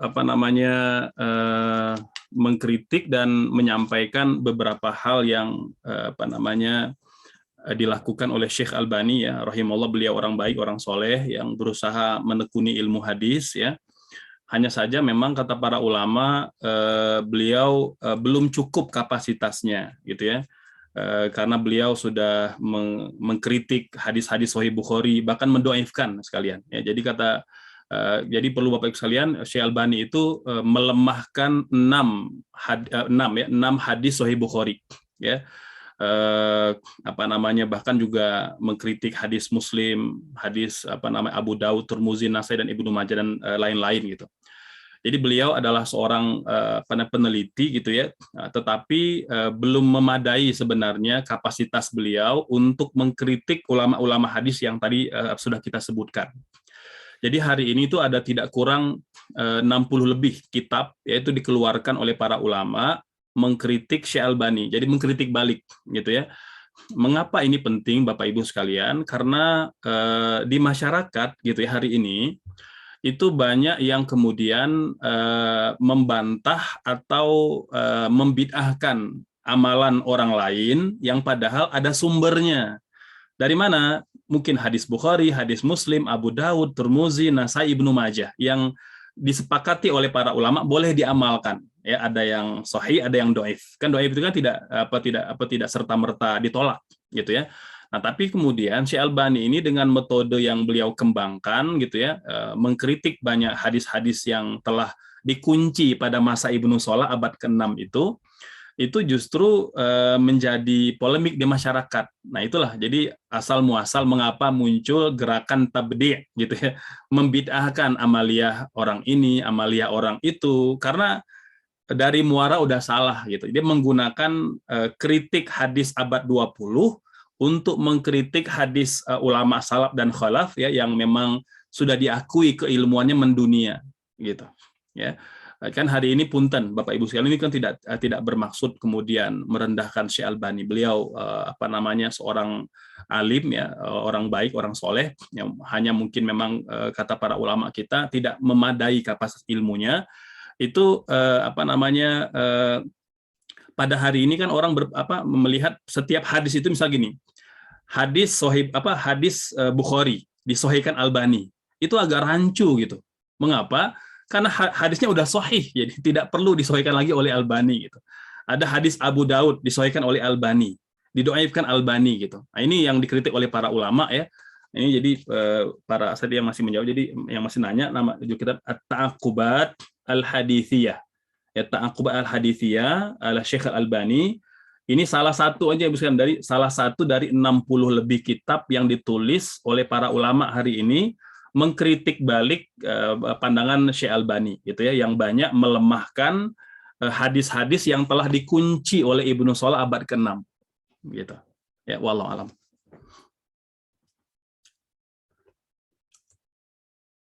Baik, hatur nuhun. Bagaimana Ustaz Andi, ada tanggapan? Ya, ini mengkonfirmasi aja ya. Bagus istilahnya. Jadi kita tambah ilmu Ustaz ya. Gitu. Syukran atas jawabannya, ya, sami-sami. Oke. Ini dari Mbah Hizroh sudah raise hand, silakan. Terima kasih, Misal. Jazakallahu khair untuk Ustadz Ardiansyah atas ilmunya tadi. Kan kalau fatwa itu kan produk hukum yang dikeluarkan oleh ulama. Kalau misalkan berkaitan dengan agama, berarti ya orang-orang yang memang ahli dalam bidang agama. Dan ketika profesi seperti dokter atau perawat yang memang perlu mengeluarkan diagnosa dari sebuah penyakit, apakah diagnosa itu juga disebut sebagai fatwa, Ustaz? Ya, baik ya. Secara bahasa ya fatwa. Secara bahasa fatwa gitu. Ya. Walaupun kemudian kalau dalam literasi agama ya fatwa itu kan dia lebih spesifik gitu ya, bahwa fatwa itu adalah produk hukum dalam Islam gitu ya. Apakah nanti dia bisa berupa saran, masukan, atau bisa berupa produk hukum ya, misalnya seperti halal, haram, mubah, makruh gitu ya, boleh dan lain sebagainya gitu. Itu kalau secara istilah. Tapi kalau secara bahasa, produk pemikiran atau kesimpulan dari siapapun secara bahasa dia disebut sebagai fatwa gitu. Karena kan afta yufti itu kan artinya menyampaikan pendapat gitu. Nah, jadi boleh saya katakan saya berfatwa, bisa itu misalnya, atau dokter saya berfatwa. Tapi kan mungkin karena kata-kata fatwa itu kan dia sudah berkonotasi gitu ya, maaf artinya lebih condong gitu ya, digunakan itu untuk sifatnya yang keagamaan, walaupun secara bahasa ya siapapun yang memberikan pendapat atau pandangan dia disebut sebagai mufti atau orang yang berfatwa. Baik. Terima kasih Ustadz. Kalau gitu saya tanya lagi. Ya, silakan. Nah, berhubung saya kan di bidang kesehatan ya Ustadz. Berkaitan tadi ada persyaratan untuk bisa mengeluarkan fatwa atau tadi pendapat ya, berkapasitas sebagainya. Kalau misalkan masih ada yang muslim, kita cari yang guru yang muslim gitu, maksudnya yang bisa membimbing. Kalau nggak ada, ya nggak apa-apa. Tapi untuk memastikan pemahamannya adil itu bagaimana ya Ustadz? Karena memang kalau perawatan sendiri itu buku diagnosis keperawatan memang merujuk dari American Nursing Association atau dari Amerika begitu, yang dimana kita tahu bahwa di sana sumber-sumbernya keliberalan dan sekularisme begitu Ustadz. Mungkin mohon arahannya karena saya sudah di bidang itu. Baik. Ya, jadi sebenarnya kalau kita rujuk lagi lebih dalam, itu kan semua pemikiran kedokteran hari ini kan dikembangkan dari Ibnu Sina, gitu ya. Jadi juga tidak murni produk intelektual Barat, gitu ya. Bukan kita anti Barat, tapi ingin mengatakan bahwa itu ya warisan khazanah keilmuan Islam, gitu ya. Bahkan kan kalau kita lihat kayak seperti buku Al-Kindi, ya, Muqaddimah Ibnu Khaldun, ya, kemudian juga buku-buku yang ditulis oleh Ibnu Sina itu sekarang kan menjadi rujukan utama di Oxford misalnya kan, kemudian di beberapa kampus ternama di Barat gitu. Jadi terkait dengan keilmuan sebenarnya ya kita tidak merasa pesimis lah gitu ya, atau tidak merasa kita itu underestimate gitu ya, dibandingkan dengan Barat yang mengembangkan ilmu kedokteran gitu. Hanya memang kata Nabi sendiri ya, artinya hikmah dan kebaikan itu sebenarnya adalah pemikiran dari Allah Subhanahu wa taala yang patut kita ambil dimanapun kita mendapatkannya. Kan Nabi bersabda al-hikmatu dolatul mu'min, bahwa ahakku biha aina wajadaha, hadis yang sahih ya. Jadi kata Nabi bahwa kebaikan, kebenaran itu sebenarnya hikmah dari Allah Subhanahu wa taala yang berhak diambil oleh seorang mukmin dimanapun dia mendapatkannya gitu ya. Nah, jadi intinya kalau kita lihat bahwa pada hari ini secara fakta mungkin kan para dokter atau dunia kesehatan di dunia Islam itu kan agak mundur lah gitu ya dibandingkan dulu gitu. Maka kita banyak mengadopsi pemikiran-pemikiran yang dikembangkan gitu ya, yang dikembangkan oleh Barat gitu. Ya, maka kata para ulama itu diperbolehkan karena sebenarnya itu berasal dari keilmuan Islam gitu ya. Hanya memang sebagai dokter atau sebagai nakes Muslim gitu ya, kita harus kritis gitu ya. Jadi jangan sampai hapunten hanya taklid saja gitu. Jadi tidak hanya dalam bab agama ya. Dalam bab ilmu pun kita jangan taklid aja gitu. Karena kan banyak ya disertasi bahkan fakta-fakta yang telah dibongkar misalnya, mohon maaf ya. Jadi kan ada skandal dalam dunia farmasi gitu ya. Ada skandal dalam dunia kedokteran itu kan ada gitu ya. Fakta-fakta itu membuktikan, bahkan dibuktikan sendiri oleh ilmuwan-ilmuwan Barat gitu.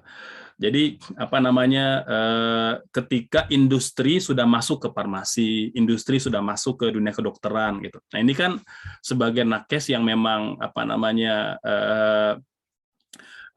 Muslim gitu ya, tentu kita ya ikut atau berusaha sesuai dengan kapasitas kita untuk menggali itu gitu. Ya tentu ya dengan ini ya, dengan sesuai dengan kemampuan kita. Karena kan tidak mungkin juga memaksa semua nakes kita, nakes Muslim untuk melakukan sesuatu yang di luar keilmuannya. Makanya saya sarankan ya Bapak Ibu ya, anak-anak kita kelak yang memang punya kecenderungan di ilmu kesehatan atau ilmu kedokteran itu betul-betul bisa bisa profesional all out ya. Jadi artinya dengan sepenuh dukungan ya kita untuk mereka terlibat di sana, tentunya dalam rangka mengembangkan pula gitu ya ilmu kedokteran yang adil, ilmu kedokteran yang berketuhanan gitu ya. Jadi dan tentu kan tidak semua bisa kita pastikan ya Teh Hizroh ya, tidak semua bisa kita ketahui ya dia adil atau tidak adil, tapi ya kita berjuang atau berupaya itu sesuai dengan kapasitas kita gitu. Jadi ya paling tidak kan untuk level inilah Indonesia dulu atau level lembaga atau instansi kita gitu ya untuk tetap adil, kemudian berupaya untuk profesional dalam pekerjaan kita. Begitu Teh, hatur nuhun. Ya, jazakallah khair Ustaz. Ya, sami-sami. Alhamdulillah. Selanjutnya ada Bu Nani yang telah raise hand. Bangga Bu Nani. Jazakallah Ustaz, luar biasa ilmu yang disampaikan berkaitan dengan fatwa ya, dan fatwa itu dalam arti yang luas ya Ustaz ya. Saya jadi deg-degan Ustaz karena ya apalagi bidang saya hukum Ustaz ya, jadi sering dimintakan pendapat begitu ya, walaupun ya hukumnya dalam arti luas ya, kadang-kadang hukum Islam juga begitu ya. Ustadz, fatwa ini apakah termasuk yang kita sampaikan di ceramah, pidato gitu ya, atau seminar, atau statement-statement kita? Ya, kadang-kadang kan ya termasuk kalau di wawancara diminta apa, kita memberikan statement. Jadi saya jadi merinding kalau begini ya, ini harus betul-betul karena orang dengan misalnya mohon maaf apa kepakarannya atau kedudukannya atau jabatannya begitu, seolah-olah atau seringkali pendapatnya itu kan diikuti begitu ya, bahkan statementnya, jadi bukan sengaja memberikan fatwa. Jadi ini berarti harus sangat hati-hati. Karena kadang-kadang ada entah karena jabatan atau apa, terutama jabatan ya, sehingga seolah-olah menjadi pakar di semua bidang gitu ya. Di seminar ini diminta oke, seminar ini diminta oke gitu kan. Mohon maaf kalau kalangan akademisi kita sangat hati-hati Ustadz ketika diminta menjadi narasumber itu. Kalau bukan bidang kita langsung bisa menolak begitu. Langsung, bahkan ya karena ya banyak sekali kan bidang ilmu itu. Kalau bukan yang benar-benar kita kuasai, kita akan menolak. Tapi kan mungkin tidak setiap orang seperti itu ya Ustaz. Tadi mohon maaf saya agak terlambat masuk. Tadi mengenai syarat-syaratnya Ustaz, kriteria gitu ya, atau kriteria. Karena ini pun masih menjadi problem, termasuk yang saya kritisi Ustadz. Misalnya mohon maaf, fatwa DSN MUI, Majelis Ulama atau MUI gitu. Nah ini seringkali ini kan perwakilan dari ormas gitu ya, atau apa. Nah kemudian karena jabatan di ormas, karena apa, itu masuk dalam kelompok atau tim itu. Nah padahal kan dalam Islam sudah sangat ketat ya Ustaz mengenai kriteria untuk ini fatwa. Itu barangkali apakah fatwa itu termasuk yang tadi Ustaz? Karena banyak sekali sekarang gitu ya aktivitas-aktivitas yang memerlukan atau diminta atau kadang-kadang kita iseng gitu ya memberikan statement-statement seperti itu. Jazakallah Ustaz. Silakan Sunardi. Ya, turnuhun dari Bu Neni ya. Jadi, Masya Allah, jadi profesi itu tentu menjadi ladang ibadah untuk kita ya, selama dijalankan dengan amanah, sesuai dengan kapasitas, dengan ilmu ya. Jadi ladang amal, ladang kebaikan. Makanya memang seorang muslim kan meyakini betul bahwa setiap pekerjaan kita itu akan menjadi peluang kita untuk mendapat banyak pahala dan kebaikan dari Allah Subhanahu wa taala. Gitu ya. Ini terlebih-lebih lagi Bu Neni dan Bapak Ibu sekalian yang punya profesi di publik gitu ya, apakah sebagai pakar hukum, pakar agama dan lain-lain ya. maka itu peluang kebaikan. Makanya kata Imam Asy-Syafi'i, ya, kata beliau, upayakan setiap kali kita ditanya, ya, selain tadi yang beliau sampaikan, hendaknya kita diam, ya, kemudian merenung sejenak apakah jawaban kita, statement kita itu baik, ya, atau buruk, gitu ya. Apakah kita perlu jawab atau kita diam saja, gitu. Bahkan dalam yang lain beliau juga mengatakan setiap kali kita akan berfatwa maka renungkan, ya, renungkan apakah nanti fatwa atau pendapat itu akan mengantarkan kita ke surga atau ke neraka. Subhanallah. Jadi sampai ke level itu Bapak Ibu sekalian, gitu ya. Apapun itu, tidak hanya dalam bidang agama, bahkan dalam dalam profesi kita, ya, dalam hal-hal sifatnya publik atau umum, gitu ya. Maka pastikan bahwa kita itu hanya melakukan sesuatu yang diridhoi dan dibenarkan oleh Allah Subhanahu wa taala, gitu.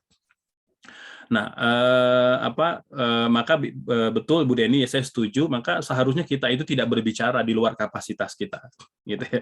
Makanya saya masih ingat di awal-awal ketika Kang Faisal kalau tidak salah, gitu ya, meminta kajian tafsir, dia bilang, saya bisa ngajar tafsir, gitu. Saya punya banyak koleksi kitab tafsir, gitu. Tapi saya tidak mau ngajar tafsir, saya bilang. Karena itu di luar kapasitas saya. Secara akademik saya menekuni bidang adab, sirah maupun fikih, gitu ya. Di luar itu saya tidak mau karena bimbang menyampaikan sesuatu yang memang tidak saya ilmui dengan baik, gitu. Nah, ini Bapak Ibu sekalian juga harus kita lakukan dalam profesi kita sehari-hari, gitu. Jadi upayakan kita membiasakan diri, ya, itu untuk tidak menceburkan diri kita pada hal-hal yang memang kita tidak ketahui, gitu. Itu lebih baik, gitu. Itu lebih baik, lebih bermanfaat dan lebih maslahat, gitu. Kan kata Umar bin Abdul Aziz, orang yang berbicara dan terjun pada sesuatu yang tidak dia kuasai lebih banyak keburukan daripada kebaikan. Gitu. Ini terlebih kalau kita bicara aspek agama, ya, atau mencakup aspek publik, gitu, ya. Mungkin beda halnya kalau kita sedang latihan, sedang belajar, gitu ya. Itu mungkin nanti dalam hal bagaimana kita sedang berupaya untuk melatih diri atau melahirkan sebuah skill, gitu ya. Itu mungkin nanti tidak dilarang oleh para ulama dalam rangka belajar, gitu ya. Nah, tapi dalam hal-hal yang sangat krusial, ya, sangat genting, ya, karena dia menyangkut urusan banyak orang, maka jangan sampai, gitu. Ya, samalah seperti dokter, gitu ya. Ketika dia tidak menguasai dan tidak membidangi ilmu itu kan bisa berbahaya. Ini kan mengancam jiwa orang, gitu. Ya. Saya punya pengalaman, ya, saya tidak ceritakan di rumah sakit mana, gitu, ya. Ini ketika proses istri akan melahirkan, gitu. Ya, alhamdulillah kan 4 kali bersalin normal, gitu ya. Ketika anak yang kelima tiba-tiba masuk dokter katanya, Pak, ini tidak bisa normal, harus sesar, kata beliau. Saya kaget juga, lah kenapa sesar? Kan kondisi bayinya sehat, ibunya sehat, kenapa harus sesar, Dok? Enggak harus sesar, Pak. Ini bahaya kalau tidak disesar, gitu. Saya tidak mendapatkan informasi yang mungkin oknum, ya, bukan lembaga, tapi oknum ini, gitu. Saya tidak mendapat jawaban yang memuaskan, gitu ya. Jadi kata beliau, Bapak besok siap-siap jam 6 pagi kita sesar. Udah, saya tunggu besok jam 6 pagi, ya. Saya sudah katakan, udahlah kalau memang itu yang terbaik. Tadinya mau cari rumah sakit alternatif, tapi melihat istri sudah lemah, gitu ya, sudah sudah agak berat, gitu ya. Udah, bismillah, kalau memang takdir dari Allah saya tawakal aja, gitu.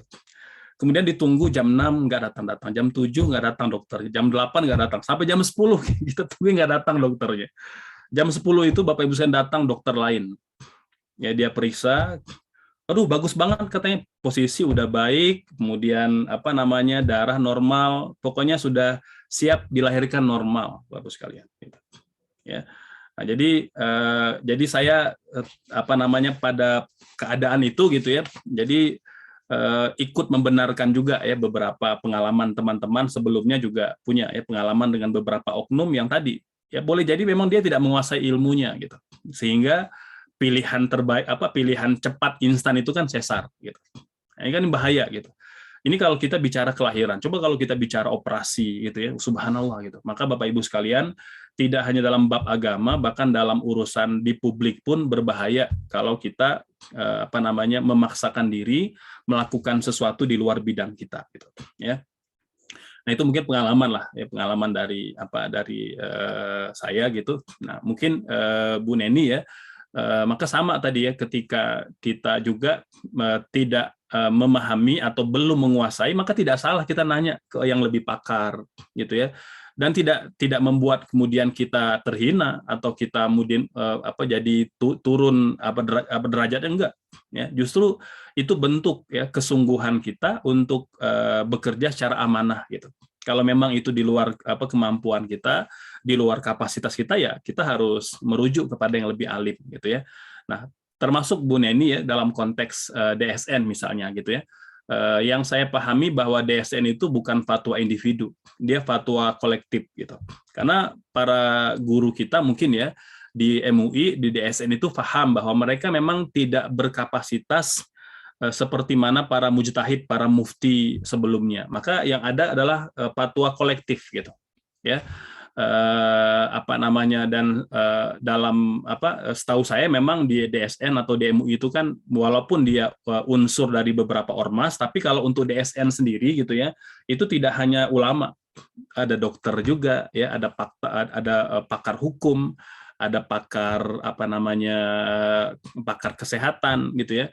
Ini termasuk kan ketika fatwa soal vaksin itu kan tidak murni atau tidak semata-mata fatwa oleh oleh ulama ya di bidang ilmu agama, tetapi juga disertai atau ada bersama mereka para dokter pakar gitu ya, bahkan yang menjadi pakar vaksin, ada pakar virus gitu ya. Bahkan untuk vaksin itu yang saya tahu salah satu di antara tim pakarnya itu ada S3 Oxford itu pakar virus, S3 virus gitu. Subhanallah.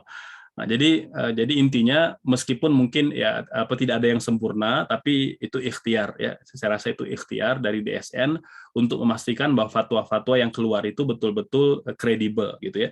Dan saat ini Bapak Ibu sekalian, dibandingkan ya ormas-ormas yang berfatwa secara internal di ormasnya, saya rasa itu lebih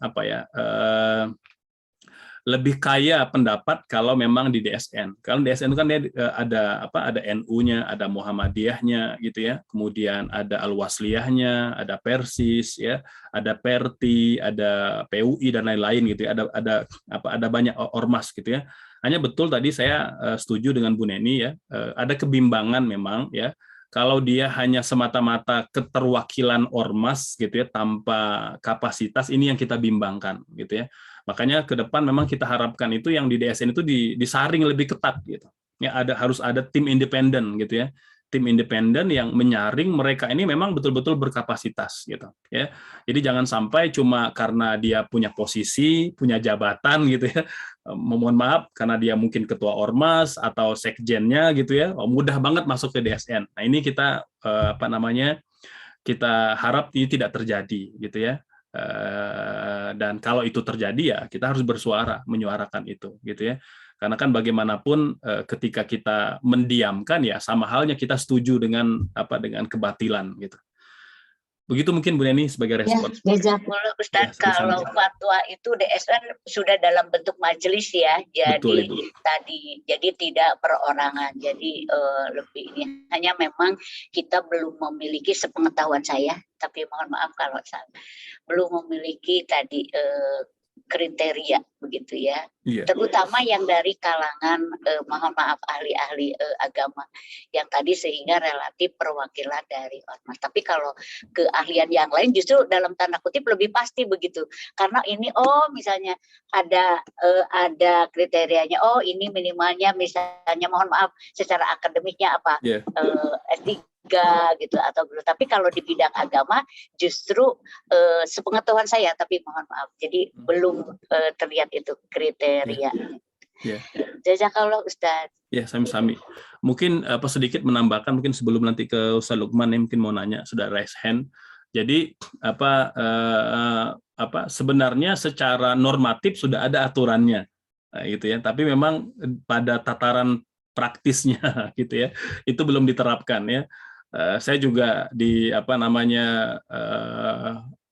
di sebuah instansi ulama gitu ya, saya tidak sebut lah gitu ya, jadi sebuah instansi ulama gitu, itu memang tadi Bu Neni ya dan Ustadz sekalian, tadi karena dia perwakilan ormas gitu ya, bahkan luar biasa gitu ketika ada almarhum juga, ada almarhum Mang Odet gitu ya, itu cerita luar biasa gitu ya, artinya permintaan dari ormas ini ya untuk masuk ke sana gitu, padahal ketika kita ketemu itu Masya Allah ya, dari segi kapasitas ya, berbicara misalnya dalam salah satu tema fikih aja, usul fikih gitu ya, itu pada hal-hal yang sifatnya dasar gitu ya, itu ada yang tidak tahu, ada yang tidak paham gitu ya. Nah, tapi karena dia pada posisi leader gitu ya di ormas tertentu, ya beliau diangkat gitu. Ini subhanallah. Maka ya kita berharaplah ke depan semakin diperbaiki, dan insya Allah saya meyakini kalau untuk MUI sendiri ya Bu Neni, DSN itu insya Allah paling tidak kalaupun tidak 100%, 50%-nya itu orang-orang yang saya kenal ya, memang sudah akademik, doktor gitu ya, sudah praktisi juga ya di banyak lembaga gitu ya. Nah, di samping juga pemahamannya lurus ya, tidak liberal, tidak sekuler gitu ya. Kita berharap dari tadi 50%, semoga ke depan itu bisa sampai 100% gitu. Wallahu a'lam. Gitu Bu Neni. Ya. Mungkin dari Ustaz Lukman ya, sudah resen. Silakan Ustaz Lukman. Ya. Baik, syukron Kang Faisal, Ustaz Ardiansyah atas kesempatannya. Sebetulnya agak nyambung pertanyaannya dengan tadi dari Prof. Neni ya Ustaz. Sejauh mana sebetulnya fatwa itu, terutama fatwa yang mungkin dikeluarkan oleh ulama hari ini mengikat kita Ustaz, karena kalau yang saya lihat sekarang fatwa-fatwa masyarakat kemana gitu. Jadi artinya saya melihat ada semacam fatwa dari lembaga termasuk dari MUI itu sudah tidak terlalu diindahkan gitu Ustaz. Kecuali memang untuk orang-orang atau masyarakat yang memiliki afiliasi terhadap organisasi tertentu gitu, misalnya tadi NU, Muhammadiyah, Persis gitu. Nah kita mengikat dengan fatwa dari MUI itu seperti apa? Karena kadang-kadang juga Ustaz, kalau yang saya lihat dengan fatwa MUI saja kadang-kadang gitu ya di beberapa hal itu berbeda pendapat begitu. Terus kemudian Ustaz, kalau misalkan hari ini, pertanyaan pertama, kalau hari ini mau merujuk ke ulama dunia, apakah ada forum seperti MUI-nya dunia yang bisa menjadi rujukan kita untuk melihat fatwa atau membandingkan fatwa-fatwa yang dikeluarkan oleh MUI atau misalkan organisasi yang kita ikuti dengan fatwa yang di atasnya gitu Ustaz, atau misalkan forum dunia, apakah Robitul Alam Islami atau apa gitu yang bisa kita rujuk. Itu saja Ustaz. Baik, Ustaz Lukman. Jadi pertama tentang MUI gitu ya. Jadi memang di antara dinamika yang terjadi di Indonesia itu kan ketika mayoritas Muslim gitu ya, kemudian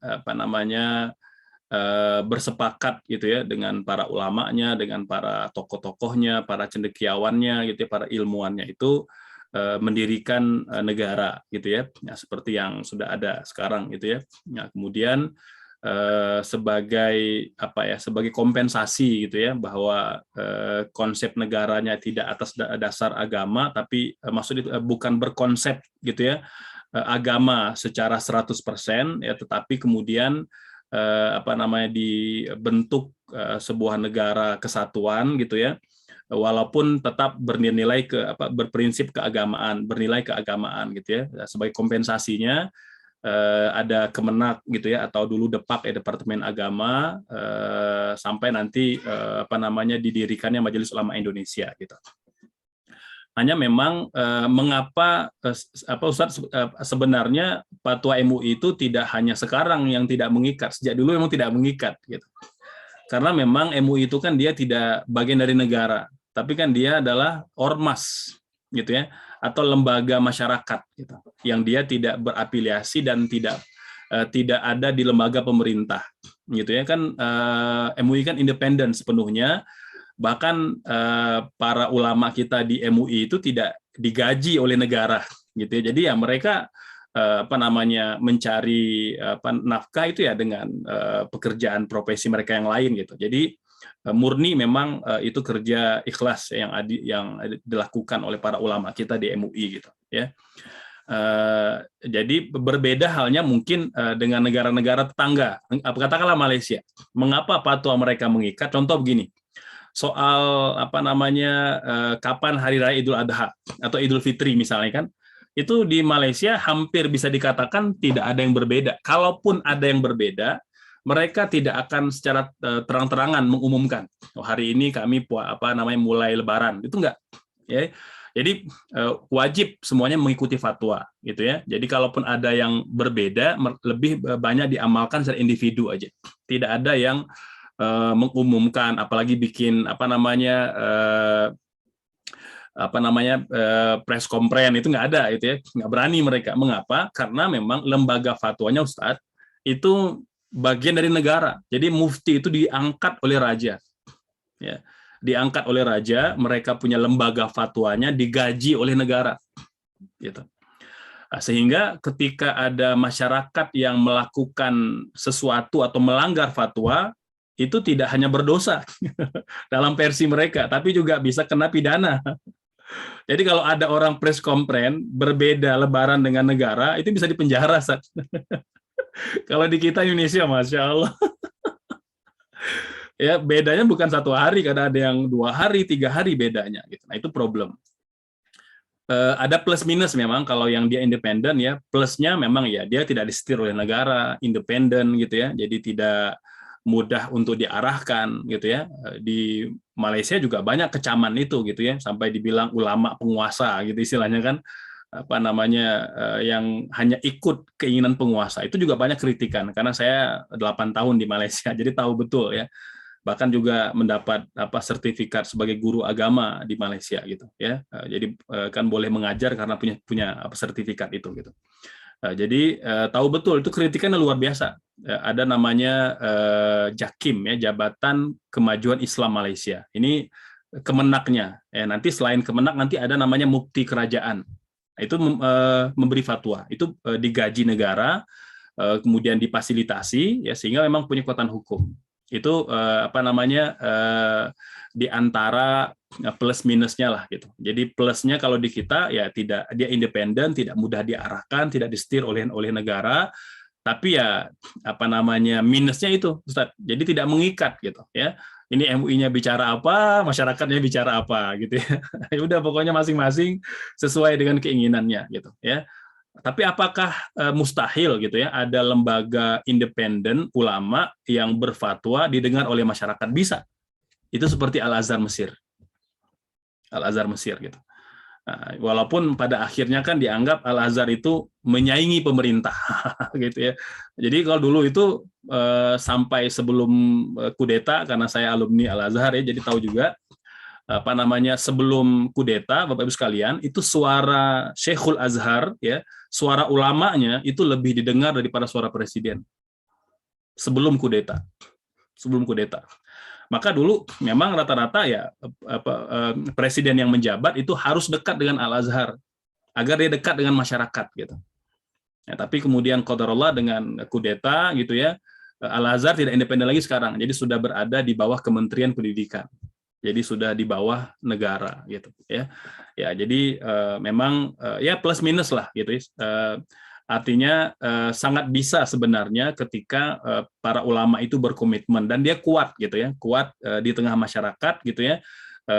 Karena memang Al-Azhar itu Bapak sekalian, dia tidak semata-mata ceramah agama Bapak sekalian, tapi juga mereka punya badan wakaf ya yang membiayai hampir 1/3 orang Mesir. Subhanallah. Jadi ulamanya ya tidak hanya bicara hukum gitu. Mereka punya badan wakaf Bapak sekalian ya. Jadi Al-Azhar itu punya pertanian, punya perkebunan, punya hotel ya.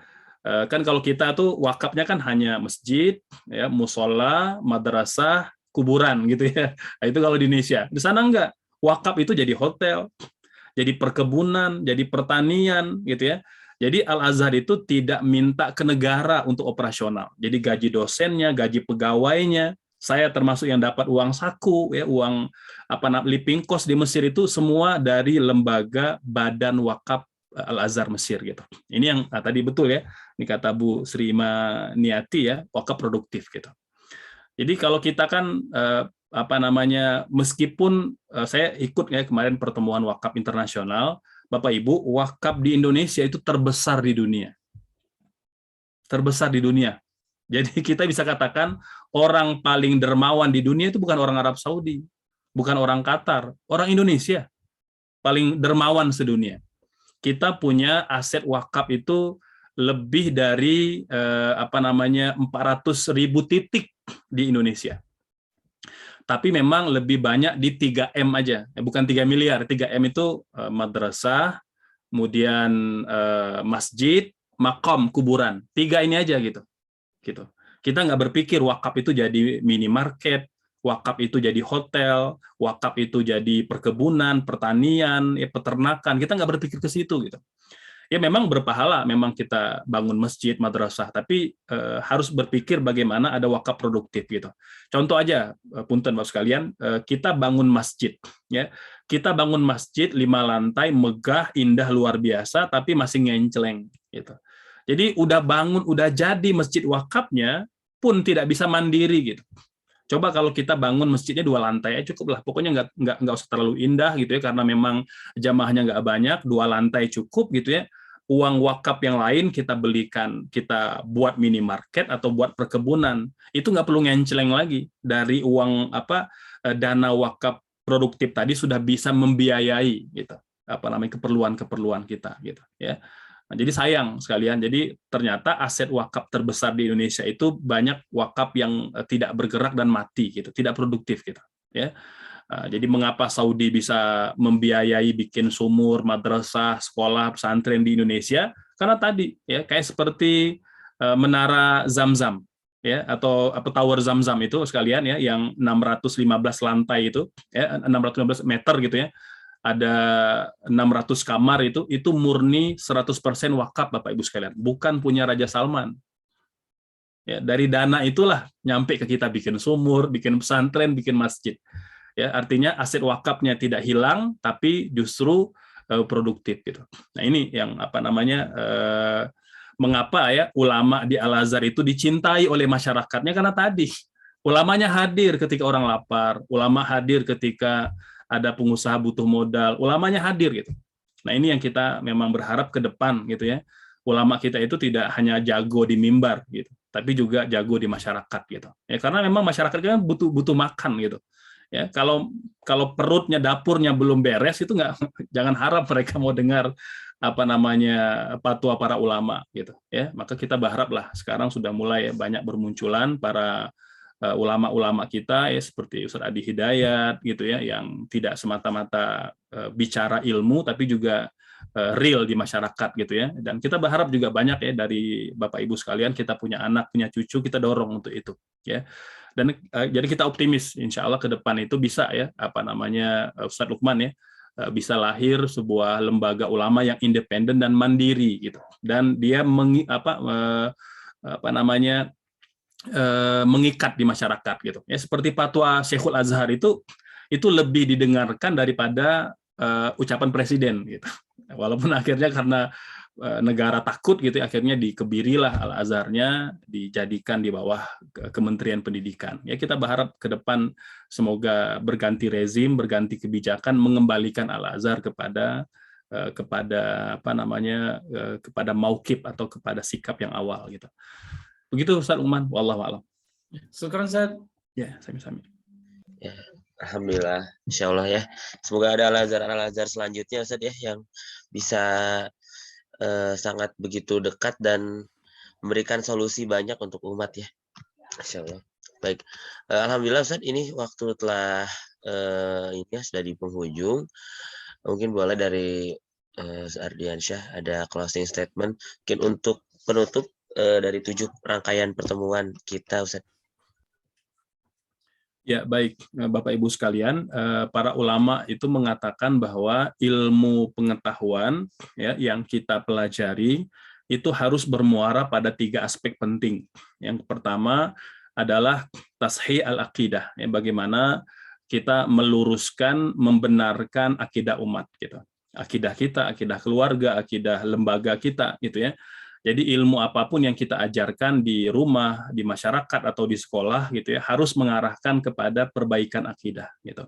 Umat harus dikembalikan kepada akidah yang lurus, hanya menghambakan diri mereka kepada Allah Subhanahu wa taala, tidak menggantungkan dirinya kepada makhluk gitu. Itu yang Nabi lakukan 13 tahun di kota Mekah gitu ya. Maka Darul Hikam ya saya harapkan juga menjadi bagian ya bagaimana kita meluruskan akidah siswa dan akidah umat serta akidah masyarakat. Itu ini yang pertama. Yang kedua adalah taswib al-ibadah. Bagaimana kita mengajarkan dan membenarkan ibadah umat Islam gitu. Ya, hari ini banyak kita yang beribadah ya, dalam apakah itu sholat, apakah puasa atau zakat dan lain-lain, itu banyak yang kemudian tidak sesuai dengan apa yang diajarkan oleh Rasul, ya tidak diajarkan oleh agama kita ya. Maka kita perlu luruskan itu, karena ketika ibadahnya baik, ibadahnya lurus ya, ini juga akan meluruskan kehidupannya. Ini yang kedua. Aspek yang ketiga yang tidak kalah penting adalah intaj al-khuluq ya. Jadi bagaimana seluruh ilmu pengetahuan yang kita ajarkan itu harus ya, dan kita upayakan mengantarkan siswa-siswa kita itu menjadi pribadi-pribadi yang berakhlak gitu. Jadi dia tidak semata-mata pinter, tidak semata-mata jenius ya, tidak semata-mata jago dalam ilmu pengetahuan, tetapi juga berakhlak mulia gitu. Ini 3 aspek Bapak Ibu sekalian yang menjadi amanah, menjadi misi besar para guru ya, para pendidik, dan kita berharap semoga dengan belajar kitab Adabul Alim wal Muta'alim, pertama dapat keberkahannya ya, dapat berkah para ulama kita yang telah mengajar dan abadi ajaran mereka selama ribuan tahun, dan kita juga berharap semoga mendapat panduan dan bimbingan dari para ulama kita.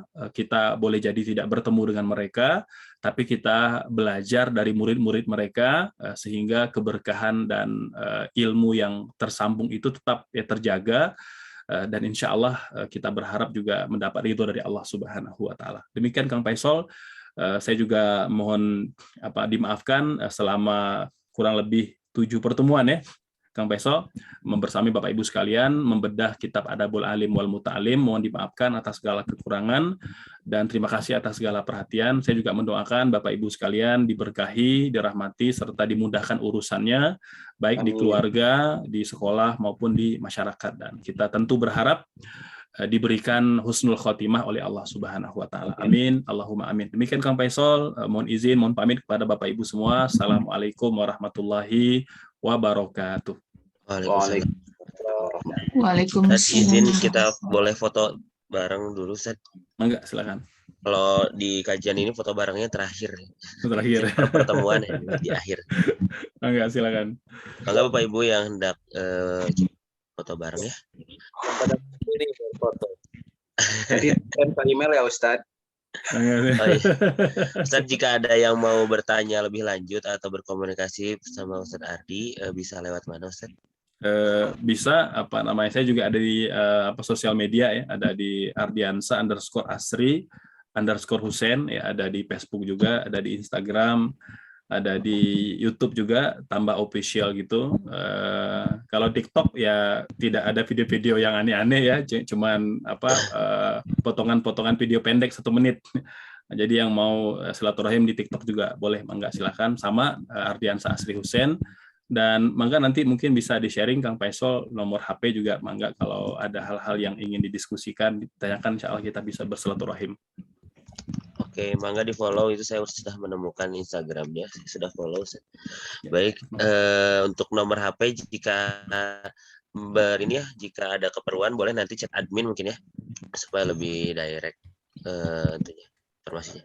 Baik, sudah ya. Sudah. Nah ini ternyata sudah langsung diberikan sama Ustadz Ardi. Baik, Bapak Ibu silakan open cam ya, saya hitung 3 mundur, 3, 2, 1. Baik, izin saya foto Bapak Ibu. 1, 2, 3. Baik, siap. Hatur nuhun Ustadz untuk waktunya. Saya pribadi dan segenap tim yang bertugas pun mohon maaf sebesar-besarnya pada Ustadz Ardi jika ada hal-hal yang kurang beradab dan kurang berkenan di Ustadz Ardi, mohon dimaafkan. Dan juga untuk seluruh jamaah ya, kami minta maaf. Sampai jumpa di kajian tematik selanjutnya. Insya Allah kita akan informasikan terus di grup bahasan, tema, dan juga Ustadz yang akan mengajar. Jazakumullah bil jannah. Saya undur diri. Oh iya, satu informasi lagi, barangkali Bapak Ibu hendak berinfak ya di Jumat subuh ini, silakan untuk berinfak di rekening yang sudah tertera di kolom chat ataupun di grup. Wabillahi taufiq wal hidayah.